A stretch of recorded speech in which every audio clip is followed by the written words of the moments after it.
Jules, our views on Peter Bosz are known to all, but we have to give him some credit for bounce back ability. They lose to Ajax.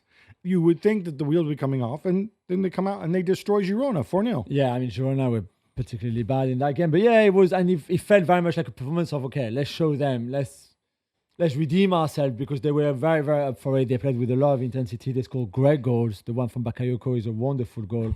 Bakayoko is a player and a half. Yeah, he's good. Really good. So, well done to Peter Bosz. Well done to PSV. They will be a tougher opponent than Girona, that's for sure. Atalanta do it again. 2-0 win over Stuttgart. The last time round. 2-0 win against Stuttgart on Wednesday night. Gab, we celebrate Lookman and the attacking style, but they have yet to consider goal this season in the Champions League, like Inter, the only two teams. Yeah, funny enough, two Italian teams playing blue and black. Yeah, and I think this is something that often gets overlooked. We're used to Atalanta scoring a lot of goals, driving forward, but the job that they've done at the back, Hein, the goalkeeper Carnesecchi, I think is really different class. And again, they could have scored more earlier in this game. It was nice how they mix it up with Retegui and De Ketelaere and Lookman and even Zaniolo, who came on and scored after missing several chances. And look, I know you don't like it when we call Charles De Ketelaere the Prince, but he made a massive difference coming on. He's so elegant. It's so weird because I love him so much. Partly it's his face and his big head, but also like that run that he makes where he does like the little shimmies. You're not used to seeing a person. He's a big boy, right? He is tall, yeah. You're not used to seeing a tall player like that run like that and make those moves. I don't know who he reminds me of, but it's fun to watch. Yeah. The miracle of the breast lives on, Jules. How about that win at Sparta Prague? They are joint second. And correct me if I'm wrong, I believe they had never played in Europe before this year. Never, ever. For me, this is the fairy tale of this Champions League so far. More than Sporting, who also have 10 points, more than Monaco, more than all the other teams behind them.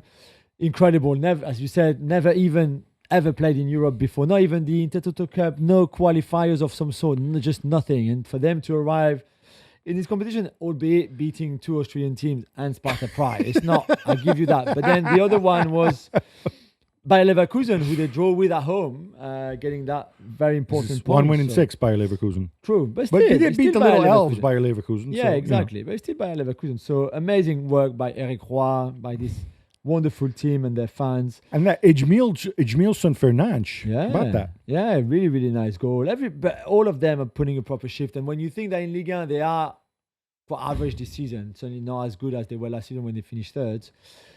Because I think all their focus, everything is on the leave for those Champions League matches. So I hope for them that form continues.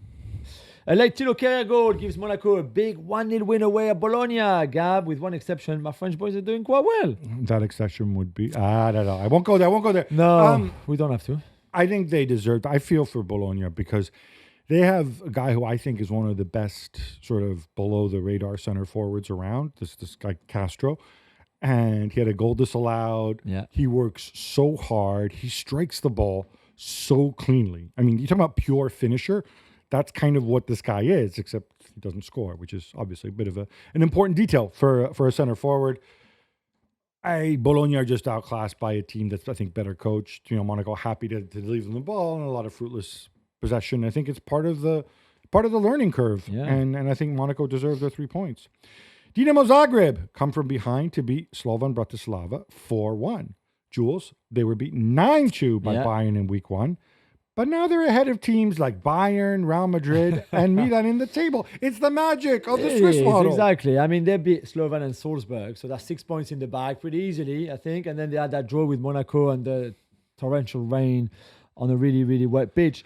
So well done to them. It will get tougher for them, and I don't know exactly where they will do, but they've got really good young players. Baturina, they played some good football. Sucic, yeah, very good young generation coming through. So it's good to see for them. Salzburg at their first win for the Red Bull organization, as you said earlier in the Champions League, with a 3-1 victory away to Feyenoord. Gab, Pep Linders finally gets it right. Yeah, he gets it right for a night. I mean, they're still 8 points back in the league in Salzburg. They're in 4th place. I mean, it's kind of hard to do being 4th in the Austrian league. Karim Konate scoring a couple goals. He had 20 goals last year. I think he has 2 this year in the league. Yeah, obviously, that's one of the things that's missing. Feyenoord, they had a man sent off. It was chaotic. But, come on, Techers. The best goal of this midweek. By far. Haj Musa. Do I even need to ask where the man is from? You know the answer, Gabby, but I'll tell you. Paris born and bred. Anis. Haj Musa. Again, just watch this. Because, Jules, I did not conceive of these things when I played at the level that I played at. He controls the ball and in the same motion shoots on goal. How do you there's do like that? a little sombrero if you want, and It's a then mini volleys it straight away too. I guess you surprise the defenders and the goalkeeper, which worked because nobody expected him to do that. Not even us watching. He's got a wonderful left foot. He's a wonderful talent that went through the lower leagues in Belgium and in and in Holland before making it to Feyenoord. Great scouting, by the way, for Feyenoord. He plays for Algeria now because the move to Feyenoord, I think, propelled him to that kind of level, and that was his first goal. So well done to him. Was he a Paris Saint-Germain guy? He was no. He played for the grassroots teams around Paris, and then went to the Lens Academy. Oh. Yeah, no, very very good talent. Shakhtar Donetsk beat Young Boys 2-1 in a game that saw both clubs score their first goals of the competition. Jules, I'm assuming you agree with me that Shakhtar have much more of a chance of turning this around than Young Boys, and are just generally a much better team. Yeah, and they conceded the first goal because of Bondarenko, massive mistake, I think. But after that, they played well. Sudakov is a wonderful player. We've said that before. And I was glad they won. I've got nothing against Young Boys, but I like this Shakhtar Donetsk team a lot. And the players that they have. When I look at the teams that, I don't have them all in front of me right now, but of the 12 teams that are in the relegation zone, and who I think, and I look at these guys, right, which guys are going to turn around? Because, it's a couple wins and you move up, right? Yeah. Obviously, Paris Saint-Germain, but Shakhtar Donetsk, I think, are too good to not advance. I don't have their schedule in front of me, agree. but just on eye test, seeing them in the Arsenal game, Yeah. I think this is a good side. I agree. November 22nd is a big day for the Premier League, Gabby, because clubs will vote on the new associated party transaction rules. Yeah, they made some, obviously, there was the case against Manchester City where the independent tribunal said you need to change some of these rules that govern sponsorships and who determines and how fair market value is determined. City said, well, if you're going to do that, then you also need to look at shareholder loans. And they should charge interest at fair market value, at least for the calculation. Obviously, shareholder loans, for those who don't know, are when I own a club, the club needs some cash. I can either put it in terms of equity, but then that means that it's harder for me to get it back out, or I can just loan it to the club interest-free. It's like loaning it to myself. Yeah. But then I can also take it out very easily. Arsenal and Brighton are the two biggest clubs that take advantage of this. So they have these new rules that they're going to vote on. It'll be interesting to see if it goes through. Manchester City, of course, still maintaining that the rules are just illegal and probably should be taken out altogether. The Times report that refereeing boss Howard Webb believes that the penalty awarded to West Ham for the contact between Matthijs de Ligt and Danny Ings was wrongly given. You remember this game. This is the one where that late penalty gave West Ham a 2-1 win over Manchester United. This was also Eric Ten Hag's last game in charge. Oh, poor Eric. He can say he lost the game to a refereeing error. Yeah, this changes everything, doesn't it? Absolutely no, because we said at the time he didn't get sacked just after that game. It was a accumulation of things. So that got didn't sacked help. 24 hours later. Yeah, but I think they could have drawn that game 1-1. He still would have got sacked. It's funny. I would like to think so because this is how grown-up clubs definitely it would have been sacked. decide. And of course they said, "Oh no, we've been in touch with Marine for weeks and blah blah blah. This was always the plan." I don't know. I genuinely do not know, because ultimately people make decisions based on emotion. And if Ten Hag had won that game, I mean, if it's not penalty, it's 1-1 because this is the last kick of the game. Sure. So 1-1, he gets sacked. But if they'd won the game, would they have sacked him? I don't know, but they didn't win the game. Yeah, I don't know. I point this out because, again, if you're a club, you need to look beyond the last result. You need to look beyond the chatter in the media and on social media, and you need to make decisions based on what's best for your club. And I agree with you. He should have been sacked regardless. Probably should have been sacked earlier. But Eric Ten Hag, he can go and he can hang his hat on that. More Premier League in fighting, as a number of clubs have reserved the right to take legal action if Manchester City are found guilty of the 115 charges. Well, regular viewers know about my total contempt for the law and for lawyers, especially stupid overregulation. Apparently, there's a rule that if you want to bring damages in these types of situations, and this is a law, it's not like a Premier League thing, You have to do it within 6 years.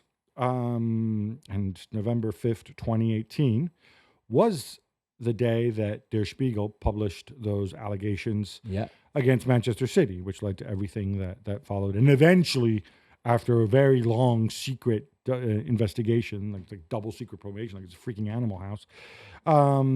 So basically, if you want to reserve the right, if you want to then take action for damages, like if City are found guilty and let's say you finish second or you finish fifth, you missed out on the Champions League funny, whatever, you have you have to file those charges before, or you have to file for those damages before that 6-year statute of limitations runs out. Because it ran out on November 5th, a number of clubs, according to the Times, we don't know which ones, basically put their petitions in. And if City are found guilty, we'll have the lovely spectacle of, because the clubs can't sue each other, of clubs suing the Premier League. And the Premier League figuring out how they're going to get this money. Maybe they'll get it if City are found guilty, fines from City. I don't know. But it is, it's just such a horrendous situation that it's come to this.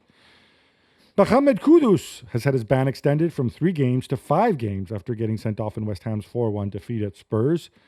Jules, you okay with this? 3 games not enough? Well, I thought he pleaded guilty then so he obviously punched Van de Ven and then Sarr as well. And then I think the extra 2 are for the second punch and him saying that he was guilty to that as well. I mean, there was Richarlison who found himself on the floor in the same. I mean, it's an incredible melee, really. 3 Spurs players on the floor. Just after Mohamed Kudus just lost his mind. I mean, I think he just can't do that. And it's 3 games ban, which is the ban for dangerous behavior or something like that. I don't know what the term is.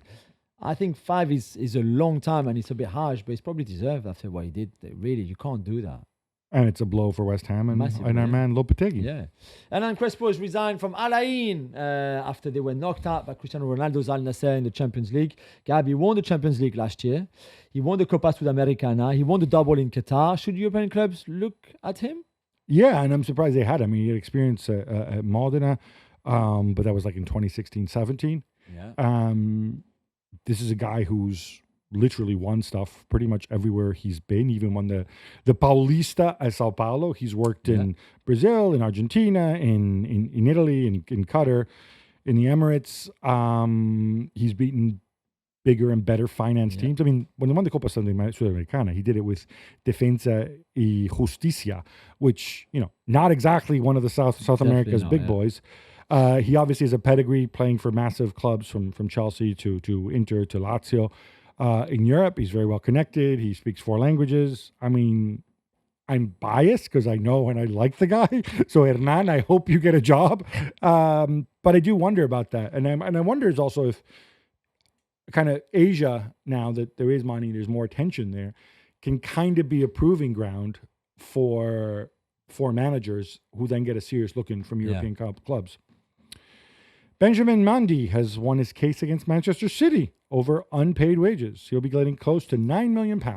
Yeah, he took them to court because they stopped paying his wages when he was charged for sexual assault and all the things that he had. And after he was proven innocent by the court, he said, hang on, where's my money? Because you said, like, if I did nothing wrong, then you would pay me. And the club said, well, that's not really what we said. It was Omar Berrada who was there before, who's not there anymore. So he said, okay, I'll take you to court. And yesterday on Wednesday afternoon, the court upheld his case, basically. So City will have to pay. Can I say, this is a really, really bad look and really stupid look. And like you can say, no, £9 million, Sheikh Mansour has a lot. No, £9 million is a lot of money. Yeah. And weirdly, except for the time he spent in prison, this is another thing I just don't get about courts. So essentially, City stopped him from training in that time, which is why they didn't pay him, because he had these charges hanging over him. The court said, all right, you're entitled, he wanted compensation, I think $11 million. But because he spent some of the time in prison, unfairly, as it turns out, because he was ruled found not guilty, then City don't need to pay him for the time he was in prison, unfairly, but they have to pay him for the rest of the time when he was around, available to train and whatever else. And they said, no, we're not going to pay you. I don't think you can have it both ways here. No. Super Mario Balotelli made his return to Serie A in Genoa's 1-0 victory over Parma on Monday night. Gab, how did it go? Great. He came on within, I think it was 5 minutes to go, and within 5 minutes, he got himself booked. Look, it's nice to see him back. Nice to see the smile. It's lovely. I really don't think Mario Balotelli will move the needle for Genoa this season. Let's just leave it at that. Former Tottenham and Brazil midfielder Sandro is back for 7th tier Harborough Town in the FA Cup. Jules, I think this is a publicity stunt, but whatever. He didn't even retire that long ago. He's not that old. But a lot of people love these stories. Yeah, he's still very fit. I mean, I did a radio show with him last season, and he looked really fit. He was still playing with his friend. But He's still a big guy? yeah, still tall, still strong. Spoke really well at the time, and he said that he was doing some work with Spurs in hospitality at the Spurs Stadium for games, and then he met those two guys, the owner, I think, and the coach maybe of, what is it, Harborough Town? Harborough Town. And they said, "Oh, you're still fit. Why don't you come and play with us? We're still in the FA Cup, by the way." So he was hoping to be registered for last weekend FA Cup tie, but was not registered on time, so could not play. They still won. So now they're playing the next round where he will be able to play. And I'm sure he can still do a job. It would be wonderful. And I think a lot of people, the story has gone a bit viral.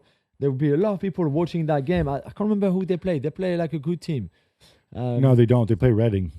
Oh, is it really? Yeah. Oh, so even better now. Imagine knocking Sorry, Reading that's out. a dig at producer Freddie, who, of course, is a big fan of both Reading and Union Berlin. He sure knows how to pick and them. Harborough Town as well, I'm sure. Mr. Freddie.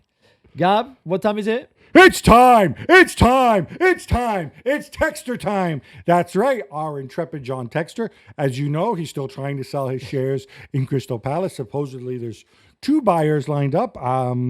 As we know, he has 0 leverage because, as we pointed out before, the way the Palace ownership is structured, his shares, even though he's got, 45% of the club or whatever, he only has 25% of the vote. And the other guys generally don't let him get his way. So, yeah, you'd be going into that if you buy Texter's share, but maybe somebody will. And if they do, or maybe even if they don't, he's been linked with trying to buy Watford from the Pozzo family. Are they selling? You never know with those guys. It's interesting. I mean, I had the opportunity to sit down with Gianpaolo Pozzo, who's in his 80s. He became president of Udinese back in like 1983. It's absolutely crazy. Yeah, 40 amazing, years, right? Amazing. But they sold the family business, and now their family business is essentially football. His son Gino, of course, runs Watford. I think it's profitable for them, as I understand, or certainly as it's been reported. So I'd be surprised if he were cashing out. But then again, if somebody shows up with enough money, it's interesting.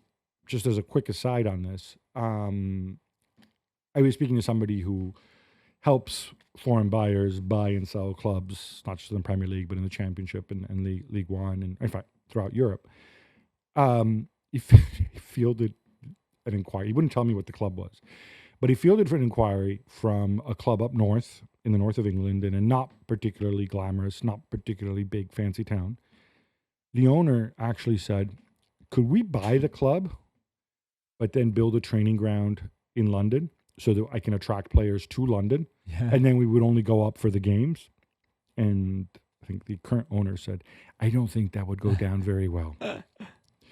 La Liga has postponed Valencia v Espanyol and Levante v Malaga in the second flight as the region continues to deal with the aftermath of the floods in which more than 200 people lost their lives. Jules, playing clearly not an option, and some people felt that no game should have been played in Spain last weekend. Yeah, last weekend there should have been no games at all, whatever the divisions. This time it makes sense certainly for the clubs of the region not to play. The others, I guess, can play. There's obviously a lot of help coming from everywhere, especially in Spain, but from all of outside of as well of Europe and around the world. Financially, especially to come and help the victims of this terrible flooding that we saw. So again, it's normal that there's no game in the area this weekend, and we wish them obviously all the luck and all the best they can have now and the recovery. Yeah, it's always a tough one. Do you play? Do you not play? A lot of people came out one way or another. You just hope that people learn. Yeah. And sticking in Spain, Gabi, Marcos Llorente missed a game for Atletico against PSG on Wednesday night. So he did something very special instead. Yeah, and I love the story because, so here we are. He missed the game because he was injured. Yeah. But he got permission from El Cholo Simeone.